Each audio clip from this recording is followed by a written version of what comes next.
کام. اس کے بعد سرینا چوک تک اس کو ہم لے گئے, 3 لین کی روڈ کر دی. کانسٹیٹیوشنل ایونیو سے ایک نئی روڈ نکالی ہے جو سری نگر ہائی وے پہ آ رہی ہے.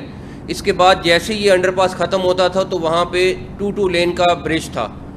اسی 35 دن کے دوران وہ جو برج ہے وہ ہم نے 60 فٹ سے 120 فٹ پہ کیا ہے. تو وہ پریکٹیکلی ایک نیا برج بھی بنا ہے اس انڈر پاس کے ساتھ. اس میں سی ڈی اے کی پوری team, chairman C D A سمیت, نیسپا کی ٹیم اور سب سے زیادہ کانٹریکٹر حبیب کنسٹرکشن کا اس پہ بڑا رول ہے, بیکاز اتنی جلدی میں 3 شفٹ میں کام کرنا اور کروانا ایک مشکل کام تھا. تو میرا خیال ہے یہ سب مبارکباد کے مستحق ہیں.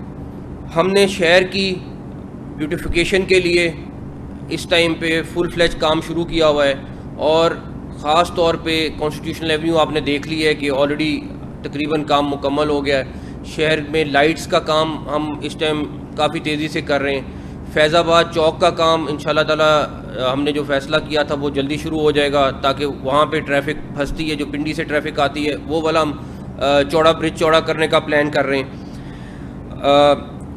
اس پروجیکٹ کے بعد انشاءاللہ اگلا پروجیکٹ ہمارا شاہین چوک کا ہوگا اور اس کے بعد کشمیر چوک کا ہوگا. اس ٹائم شاہین چوک میں بیکاز یونیورسٹیز کی وجہ سے ٹریفک بہت زیادہ پھنستی ہے اور دوپہر میں تو وہاں پہ بڑے برے حالات ہوتے ہیں.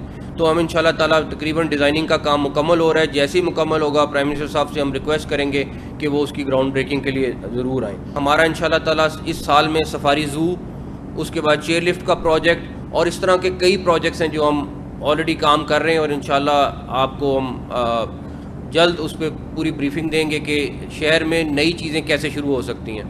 تو once again minister of state interior, secretary interior, chairman C D A, I G Islamabad, جو پوری ہماری ٹیم ہے, یہ سب مبارکباد کی مستحق ہے. اور پرائم منسٹر صاحب کا خاص طور پہ, بیکاز یہ پوری کی پوری ٹیم پرائم منسٹر صاحب کی ٹیم ہے, ہم سب ان کے ممبرز ہیں, اور ان کی سپورٹ کے بغیر یہ ممکن نہیں ہے. تو ونس اگین آپ کا بہت بہت شکریہ, اور انشاءاللہ تعالیٰ ہم آپ کو اگلے آنے والے پروجیکٹ میں اسی طرح تقریب دیتے رہیں گے. Thank you.